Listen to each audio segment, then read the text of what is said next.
जी अस्सलाम वालेकुम। आज का हमारा टॉपिक एक्टिव ट्रांसपोर्ट, और आज के टॉपिक में हम ये समझने की कोशिश करेंगे कि एक्टिव ट्रांसपोर्ट का प्रोसेस किस तरह से होता है, यूज ऑफ एनर्जी इस पर्टिकुलर प्रोसेस में किस तरह होता है, और सोडियम पोटेशियम पंप्स जो कि सेल मेम्ब्रेन में मौजूद होते हैं वो किस तरह से एक्टिव ट्रांसपोर्ट परफॉर्म करते हैं। देखिए, इस टॉपिक से पहले हमने बहुत सारे ऐसे टॉपिक्स को अंडरस्टैंड किया जिनमें हमने सेल्स के मुख्तलिफ प्रोसेसेस को समझा, जिनके थ्रू वो अपने अंदर भी मॉलिक्यूल्स लाता है और मॉलिक्यूल्स की ट्रांसपोर्ट भी करता है। बट वो सारे के सारे मेथड्स ऐसे मेथड्स थे जिनमें एनर्जी नहीं लग रही थी, जो without the use of energy हो रहे थे।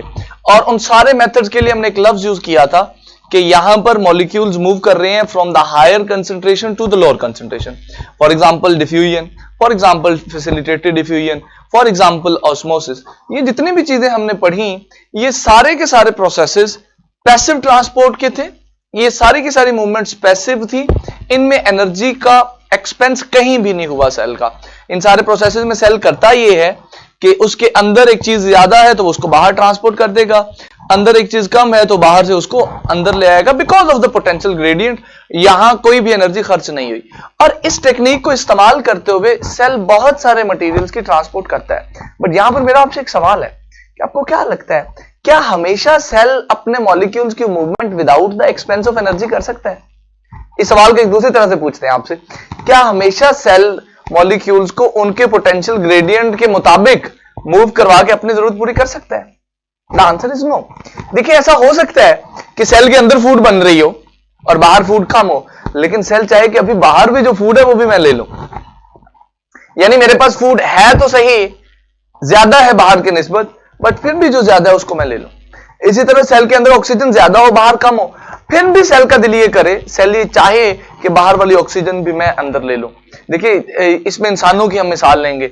बाज़ औक़ात हमारे पास बहुत कुछ होता है बट हमारे अंदर का लालच खत्म नहीं होता, और हम हमेशा ये चाहते होते हैं कि इर्द गिर्द से, आसपास के लोगों से हम वो चीज मजीद ले लें। तो जब इस किस्म की सिचुएशन हो कि सेल के पास एक मटेरियल ज्यादा है, इवन बाहर कम है, फिर भी सेल कहे कि मैंने इसको इनटेक करना है, तो वहां पर रोल आता है एक्टिव ट्रांसपोर्ट का। आइए जरा एक्टिव ट्रांसपोर्ट को समझते हैं कि ये क्या भाई। हम एक्टिव ट्रांसपोर्ट के बारे में कहते हैं कि this is actually the movement of molecules. ये मॉलिक्यूल्स की मूवमेंट है, बट कहां से कहां तक है? This is something interesting. From area of low concentration to area of high concentration. यानी एक ऐसी जगह जहां पर पहले ही ऑलरेडी किसी एक मॉलिक्यूल की, किसी एक मटेरियल की कंसंट्रेशन कम है, हम वहां से उसकी मूवमेंट करवाएं एक ऐसे एरिया में जहां पर उसकी कंसंट्रेशन ज्यादा है, तो इस प्रोसेस को एक्टिव ट्रांसपोर्ट बोलते हैं। For your kind information, this process is opposite to the passive transport, जो हायर टू लोअर होती है। तो अब मैंने कहा कि क्योंकि ऑपोजिट है, तो हमारा अगला कॉन्सेप्ट ये आएगा कि बेटा इस एक्टिव ट्रांसपोर्ट के प्रोसेस में एनर्जी यूज होती है, और याद रखिएगा ये एनर्जी हमेशा यूज होती है in the form of ATP. Adenosine triphosphate का मॉलिक्यूल जो सेल में मौजूद होता है, वो इस प्रोसेस के लिए एनर्जी प्रोवाइड करता है। अब अगला सवाल ये है कि अक्रॉस द सेल मेम्ब्रेन ये प्रोसेस किस तरह से होता है। देखिए, सेल मेम्ब्रेन के अंदर हमने कई बार कैरियर प्रोटीन्स का जिक्र पढ़ा है, तो ये एक्टिव ट्रांसपोर्ट का भी जो प्रोसेस है ये भी कैरियर प्रोटीन्स के थ्रू ही होता है। सेल मेम्ब्रेन के अंदर बहुत सारी कैरियर प्रोटीन्स मौजूद होती हैं, और उन कैरियर प्रोटीन्स के थ्रू ये एक्टिव ट्रांसपोर्ट का प्रोसेस होता है। एक्चुअली इन प्रोटीन्स का काम ये होता है कि जब कभी सेल ने कोई मटेरियल डिफ्यूज करना है या ट्रांसपोर्ट करना है, तो ये प्रोटीन उस मटेरियल को ट्रांसपोर्ट में हेल्प करती हैं। आखिरी बात आज के लेक्चर की, एंड दैट इज कि क्या इस कैरियर प्रोटीन की कोई एग्जांपल है जिसको हम स्टडी कर सकते हैं? Yes it is, that is mentioned in your book, और वो एग्जांपल है बेटा सोडियम पोटेशियम पंप की। Sodium potassium, I hope you people know, ये दोनों पॉजिटिव आयंस हैं, और एक खास किस्म की carrier protein in the cell membrane, in the plasma membrane मौजूद होती है, जिसको हम कहते हैं sodium potassium pump. Now this is a type of carrier protein. ये एक ऐसी कैरियर प्रोटीन है जो एक्टिव ट्रांसपोर्ट करवाती है। किस किस की एक्टिव ट्रांसपोर्ट करवाती है? इन दोनों आयंस की। ये carrier protein sodium potassium pump sodium की भी एक्टिव ट्रांसपोर्ट करवाता है और पोटेशियम की भी एक्टिव ट्रांसपोर्ट करवाता है। एक्चुअली होता यह है कि सेल के अंदर सेल के अंदर मेरा बच्चा पोटाशियम काफी ज्यादा मिकदार में मौजूद होता है और सेल के बाहर सोडियम काफी ज्यादा मिकदार में मौजूद होता है। अब ये यूजुअल सिनेरियो है, ये एक नॉर्मल सिनेरियो है एक सेल का। यहां पर हम जिस पर्टिकुलर सेल की मिसाल ले रहे हैं वो हमारे नर्व सेल्स है। नर्व सेल जो कि हमारा नर्वस सिस्टम बनाते हैं।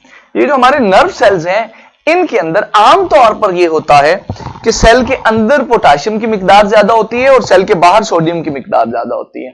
बट नर्व सेल्स के प्रॉपरली फंक्शन करने के लिए ये जरूरी है कि अगर कोई पोटाशियम बाहर मौजूद है बेचारा, चाहे वो थोड़ी मिकदार में है, तो वो कंटिन्यूसली अंदर मूव करता रहे, इनसाइड द सेल आता रहे।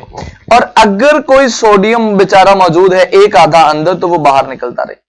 एक्चुअली सेल के लिए सबसे आइडियल सिनेरियो ये है नर्व सेल के लिए कि उसके अंदर कैल्शियम की मिकदार मैक्सिमम रहे और उसके अंदर सोडियम की मिकदार मिनिमम रहे।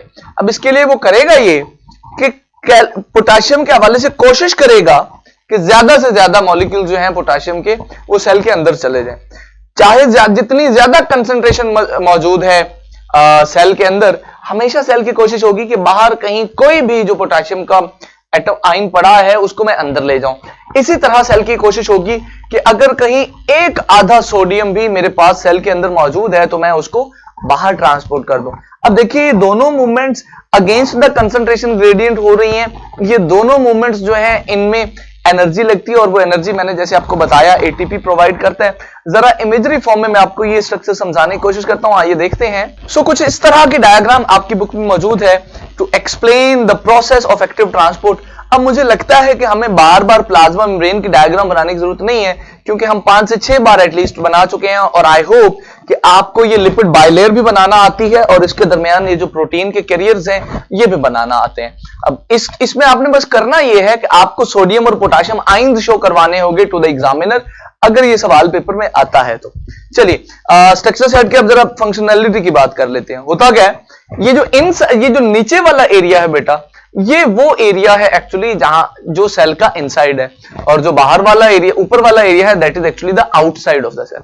अब जैसे कि मैंने आपको एक्सप्लेन किया कि इनसाइड द सेल पोटाशियम ज्यादा होता है और बाहर कम होता है, तो आइडियली होना ये चाहिए कि पोटाशियम बाहर मूव करे, लेकिन सेल कहता है नहीं, दैट्स नॉट गोना हैपन, मुझे मजीद पोटाशियम चाहिए। So what I will do this active transport through the sodium potassium pumps. ये जो सोडियम पोटाशियम पंप बना हुआ है, और इस सोडियम पोटाशियम पंप के थ्रू सेल बाहर से भी पोटाशियम को अंदर ले आएगा एनर्जी यूज करके in the form of ATP. Similarly even though sodium बाहर ज्यादा है अंदर कम है, फिर भी सेल ये कोशिश करेगा कि उसके अंदर जितनी सोडियम मौजूद है उसको बाहर निकाल दे, और वो ये भी करेगा through the sodium potassium pump by the uses of ATP. आज के लेक्चर के लिए इतना ही। अगर आपका कोई सवाल हो तो आप पोर्टल के थ्रू मुझसे पूछ सकते हैं। See you in the next class. अल्लाह हाफिज।